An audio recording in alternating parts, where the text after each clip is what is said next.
Hello everyone, welcome to Jack and Jill Academy, the Infinite Knowledge Hub. Please watch the video till the end. Also like and share it if you find it useful. Kindly subscribe to our YouTube channel and press the bell icon for latest updates. नमस्कार, मैं सोनिका शर्मा। आज की हमारी हिंदी व्याकरण की कक्षा में आप सभी का बहुत बहुत स्वागत करती हूँ।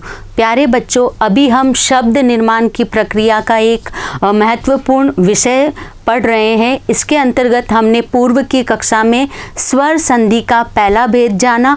आज की कक्षा में हम स्वर संधि के दूसरे भेद को जानने का प्रयास करेंगे और स्वर संधि का दूसरा भेद है गुण स्वर संधि।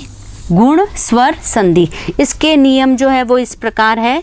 पहला नियम ये कहता है कि जब आ का मेल छोटी ई या बड़ी ई के साथ होता है तो परिवर्तन स्वरूप हमें ए प्राप्त होता है। यानी आ जब ई से मिला तो परिवर्तन ए के रूप में हुआ। अगला है आ का मेल जब ऊ के साथ यानी छोटा ऊ और बड़े ऊ के साथ हुआ तो परिवर्तन स्वरूप हमें ओ प्राप्त हुआ। और अंतिम नियम ये कहता है कि जब आ का मेल री से होता है, आ का मेल री से ऋषि से होता है तो परिवर्तन स्वरूप हमें अर मिलता है। तो आप यहाँ पर एक बात गौर से देखेंगे कि जो हमारा धन से पूर्व का भाग है उसके अंतर्गत आ ही आ रहा है। जो परिवर्तन आ रहा है वो इस तरफ है। आ के साथ ई मिलकर ए बनाता है, आ के साथ ऊ मिलकर ओ बनाता है और अंतिम में आ के साथ री मिलकर अर बनाते हैं। अब इन नियम को हम एक एक कर उदाहरण के साथ समझेंगे।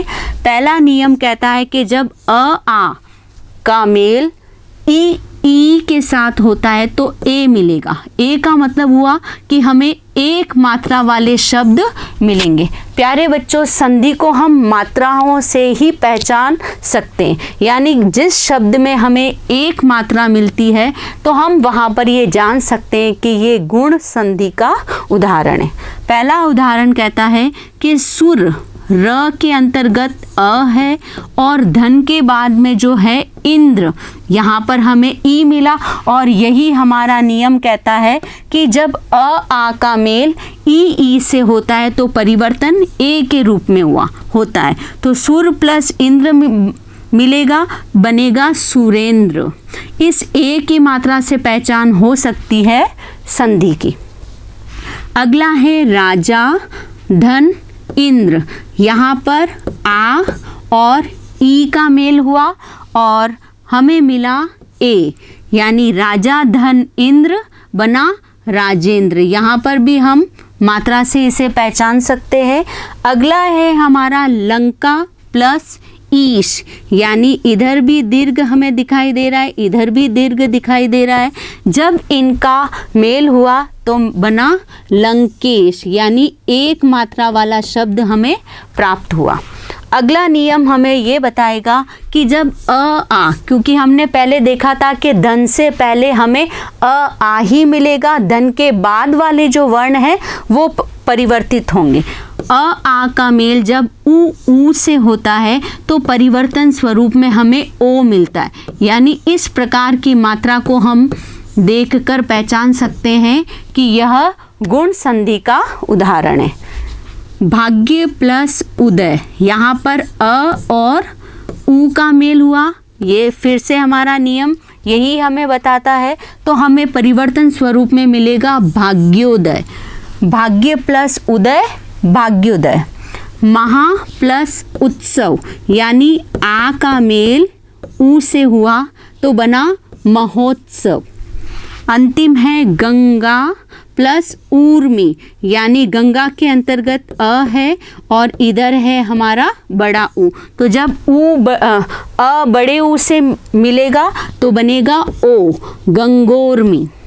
अंतिम हमारा नियम कहता है, तीसरा नियम, कि जब आ का मेल री से होता है तो अर बनता है, यानी और र जो है वो हलंत वाला है, यानी हमें इस रूप में मिलेगा।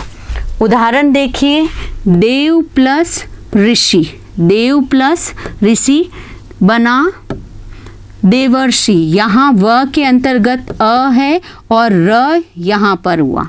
अगला है हमारा महा प्लस ऋषि, यानी आ के साथ ऋषि का मेल हुआ और बना महर्षि, यानी परिवर्तन यहाँ और यहाँ पर हुआ। अंतिम है हमारा राजा प्लस ऋषि, यानी आ का मेल ऋषि से हुआ तो बना राजर्षि। तो इस प्रकार आपने आज की कक्षा में स्वर संधि के दूसरे प्रकार, जिसका नाम है गुण स्वर संधि, उसके अंतर्गत हमने उसके 3 नियमों को जानने का प्रयास किया और ये जाना कि कैसे परिवर्तन के साथ हमें ए, ओ, अर इनके गुण प्राप्त हुए। धन्यवाद। Thank you for watching the video. Follow us on Facebook, Instagram, Twitter and LinkedIn as Jack and Jill Academy for more information. You can also download Jack and Jill Academy's app from Play Store for online courses related to school education from pre-primary to senior secondary level. Competitive exams like NTSC, NDA, CLAT, JEE, NEET and multi-activities like yoga, art and craft, dance, music, self-defense and many more.